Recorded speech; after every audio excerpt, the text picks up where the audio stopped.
Okey doke. Hello, I have everybody on the phone. All right.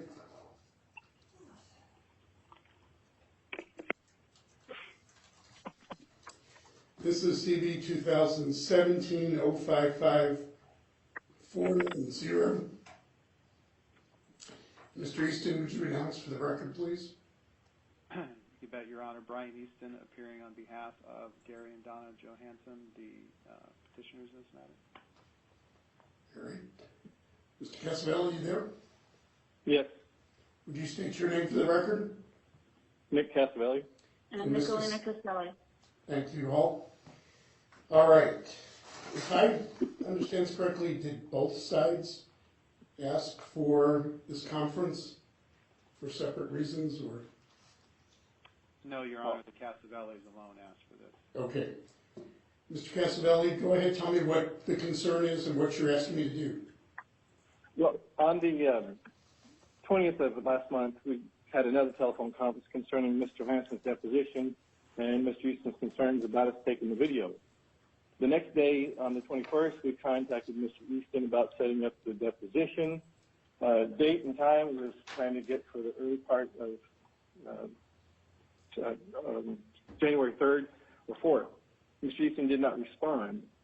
We sent a follow-up email on the 26th, 27th, and he still didn't. He responded and said that we have to give him 10 business days to start all over.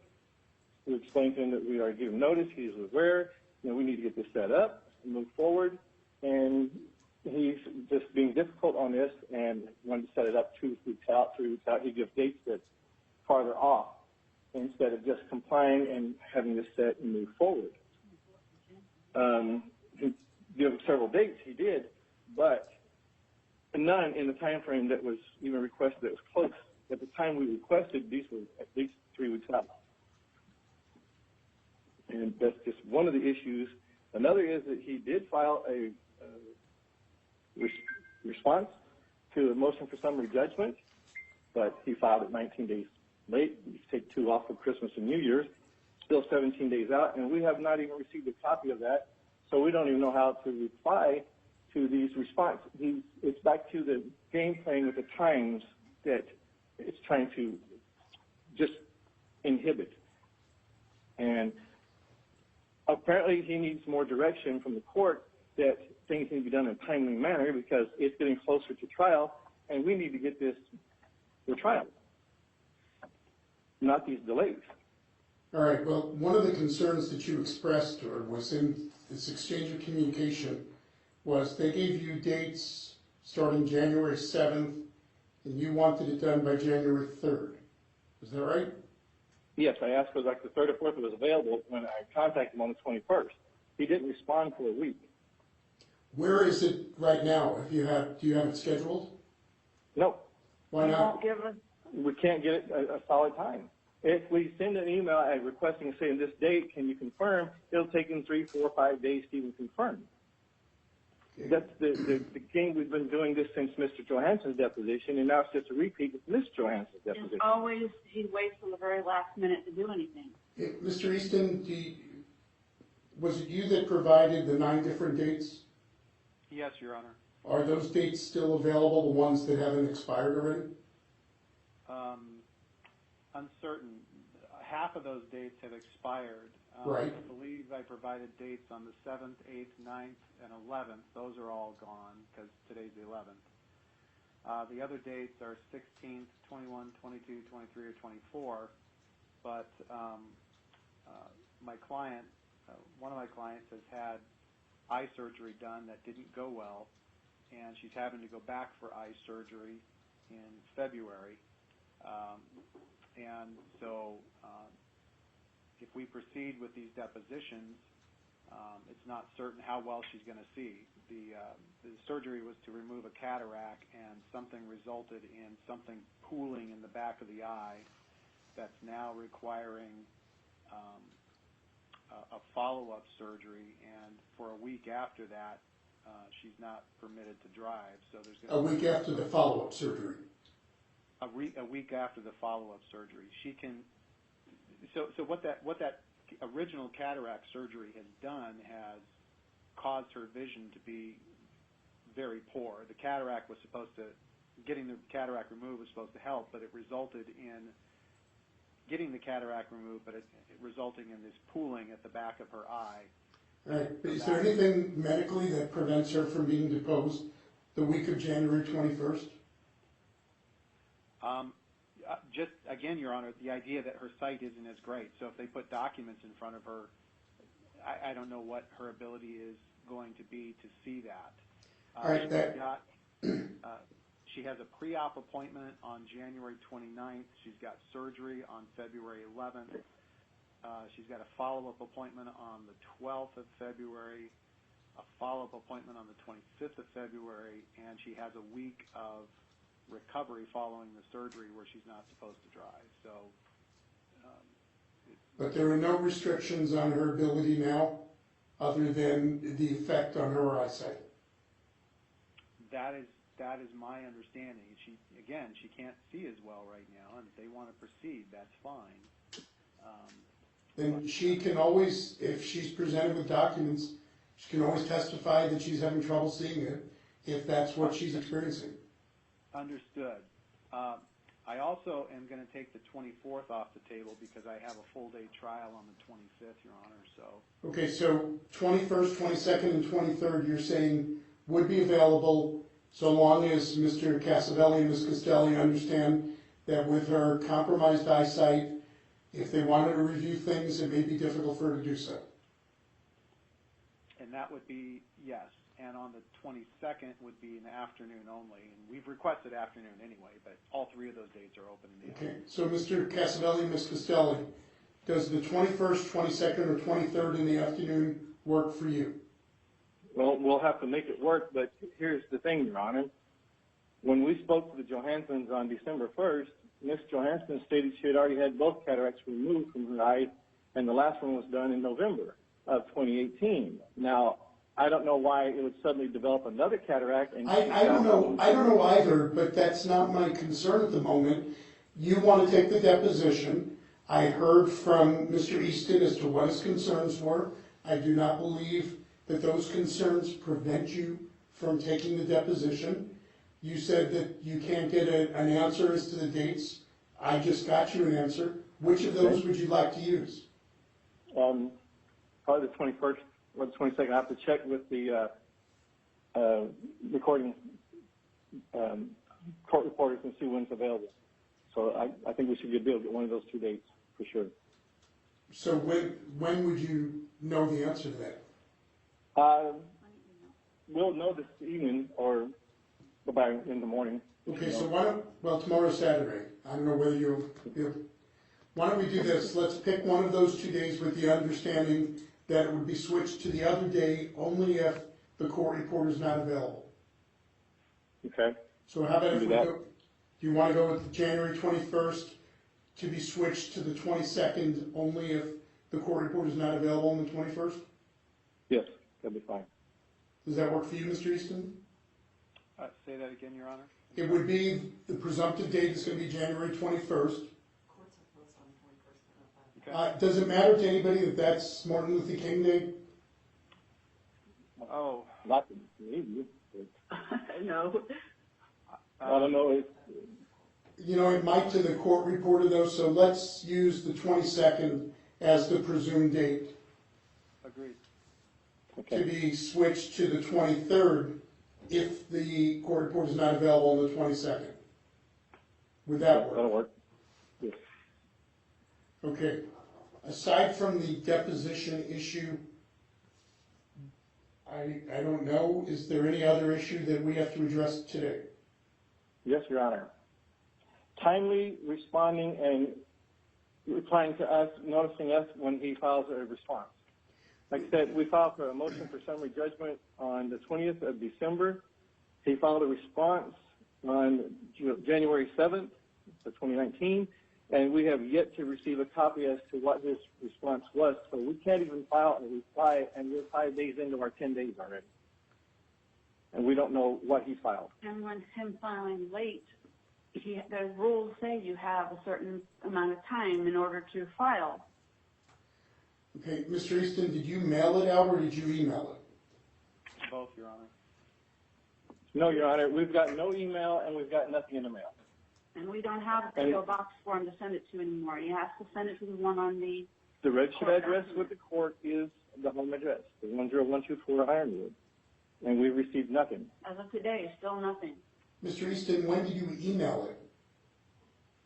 I didn't, Your Honor. My legal assistant would have done this, so I'm looking at the mailing certification on the actual document, and it says that it was emailed and sent by first-class mail on the 7th day of January. Okay. Could you, since you all seem to be able to email one another, can you, before close of business today, email to them a copy of the response?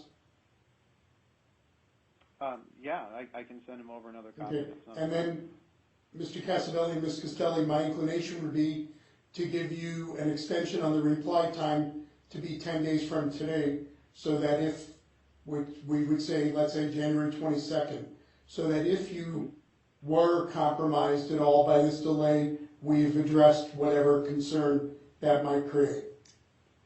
Okay, Your Honor. That's fine, thank you.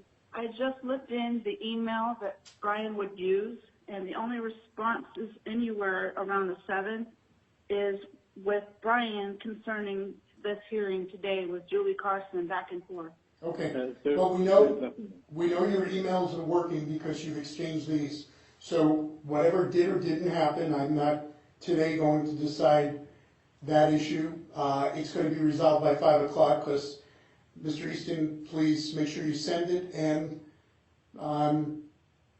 Casabelli or Ms. Costelli, one of you, as soon as you receive it, obviously it doesn't mean you have to sit in front of your email, but if you open your email tomorrow or you open it Sunday and it's there, I want you to immediately send back a responsive email saying this has been received.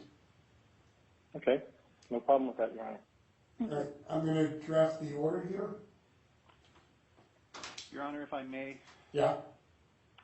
The Casabellis actually mentioned something here in their when they were talking to you. They mentioned that they were told by Mrs. Johanson about the cataract surgery, and this is a problem we've had for the past month and a half, where the Casabellis are impermissibly contacting the Johansons to talk about the case, to scare them, to try to get them to fire me. These are reports I'm getting from my clients. Not the case, Your Honor. Okay, well, your clients are adults and they can decide who they want to talk to or not. If They are, Your Honor, but remember, at least one of them we've alleged to be a vulnerable adult, and they have asked the Casabellis not to come over and contact them. Why, Mr. Casabelli or Ms. Costelli, are you contacting them?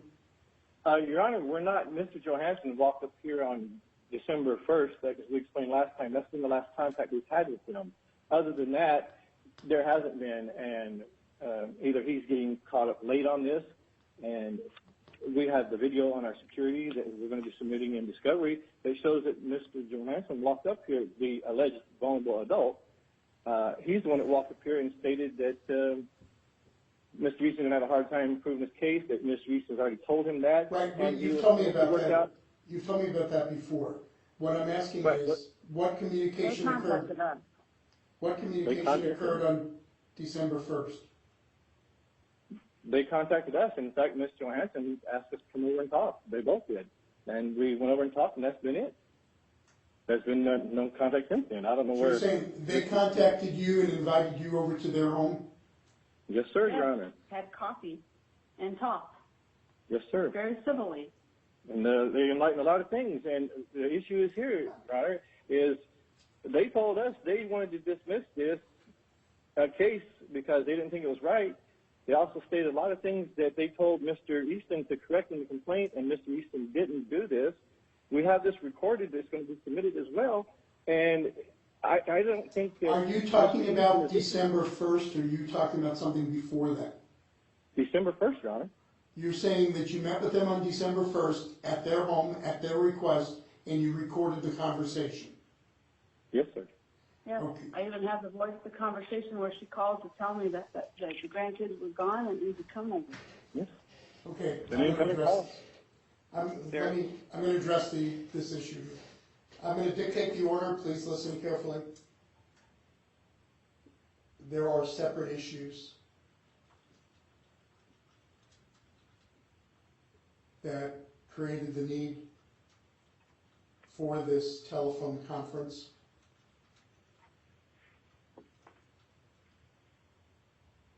Those issues and the court's ruling thereon is as follows. Number one, defendant's deposition of Ms. Johanson shall take place on January 22nd, 2019, commencing at, you want to start at 1:30 to? 1:30. Yes, 1:30 if it's available. Okay, at 1:30 p.m. If and only if the court reporter is not available for that date and time, the deposition shall be conducted on January 23rd, 2019 at 1:30 p.m.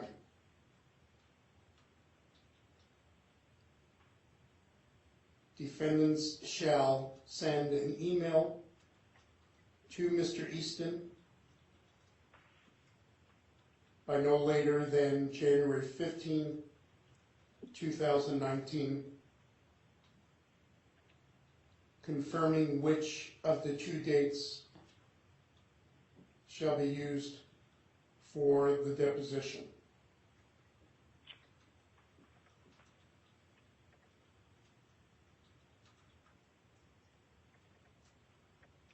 New paragraph. Defendants filed a motion for summary judgment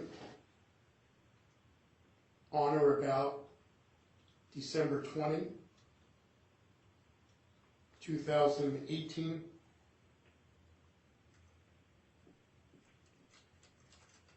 Plaintiff responded on or about January 7, 2019. Defendants argue that they have not yet received the response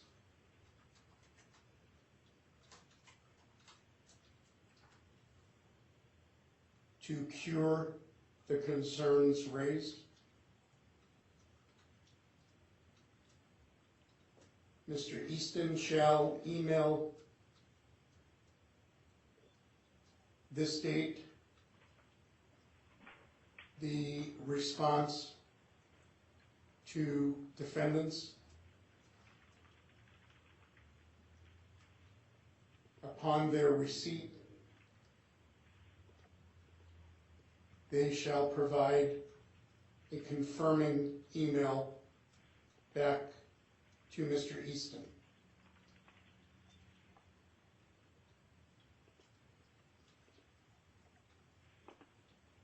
Further, the deadline for any reply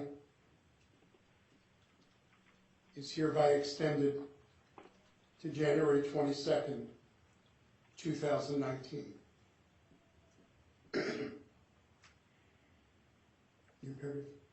The last issue relates to direct communication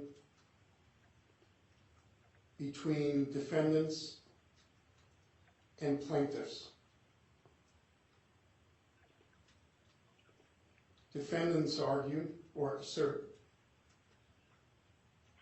that such communication was initiated by and the invitation of plaintiffs. Mr. Easton objects to defendants communicating with plaintiffs since they are represented by counsel and since there is an allegation that at least one plaintiff is a vulnerable adult.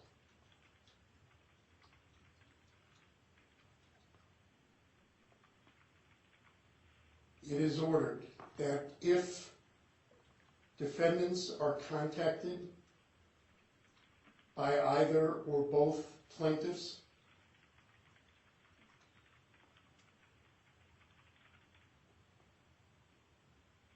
there shall be no meeting or further communication unless and until defendants notify Mr. Easton via email and he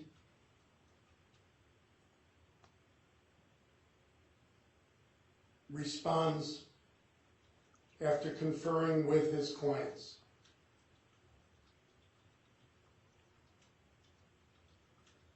Separately, defendants shall not initiate any direct communication with either or both plaintiffs.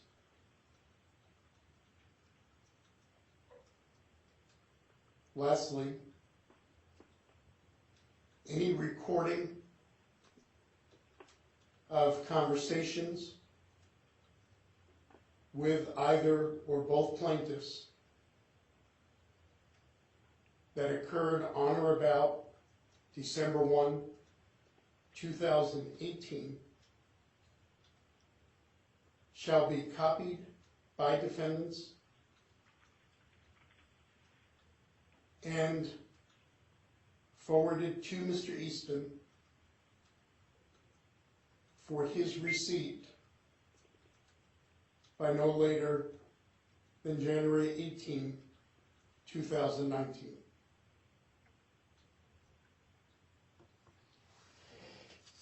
All right, you all have a good weekend. I'm sure we'll be chatting again soon. And Your Honor, one more thing. What if the plaintiffs come to our house? It's already happened. Do we? You are not to have communication with them. They're represented by counsel. If you had, they have an attorney. There's allegations here about them being vulnerable adults. Why you would put yourself in the position of having somebody accuse you of inappropriately communicating or trying to persuade them or threaten them or whatever might be alleged, why you would put yourself in that position is beyond me. It's foolish on your part. You know what's being claimed. I'm not saying it's true, but you know what's being claimed. So if they contact you, say, listen, folks, you're represented by counsel. You want to communicate, go through him. You want to talk to us, let's set up a meeting with your attorney present. But what you don't have the ability or the right to do is to communicate directly with them. Well, Your Honor, it's just short-sighted. That's the thing. I canceled the power of attorney because they came to us because of their concerns that Mr. Easton has been exploiting. You are no longer responsible for protecting Mr. and Mrs. Johanson from their attorney. So I am relieving you of that responsibility. So if they are being misrepresented or if they are being taken advantage of, that's no longer your concern. Your only concern is defending this lawsuit and advocating whatever positions you believe are correct. You're not responsible for Mr. and Mrs. Johanson any longer, even though you may be motivated by the kindness of your heart or because you're good people. It's not your responsibility any longer. And if they want to, if they are being subjected to being taken advantage of, that's quite unfortunate, but it's not your problem. So that's going to keep you out of getting in the middle of any mess here. It's gonna keep you from being accused of anything, and it's the cleanest way for us to go forward. Okay, thank you, Your Honor. Can you make sure that the plaintiffs actually get a copy of this order then, so that they understand? They have an attorney who has ethical obligations, and I'm just telling you what's expected from you. If they call you, say, hey, would love to chat, would love to see you, but not until your attorney is in on this. And then you contact Mr. Easton and you tell him exactly what the communication was and what was requested, and you wait further instructions from him. As I said, I'm relieving you of any responsibility to take care of the Johansons or to look out for their interests. If they are being taken advantage of, it's quite sad if it's true, but it's not your problem. You've already been put in a position where this has become your problem. You're being sued. Let's let you focus on defending yourself and making your claims and not worry about the future of their well-being, because you can't do both, and it's putting you in a position of people accusing you of things. So this is the best way to protect yourself. All right? Right. Thank you, everybody. Thank you. Have a good Thank week. you.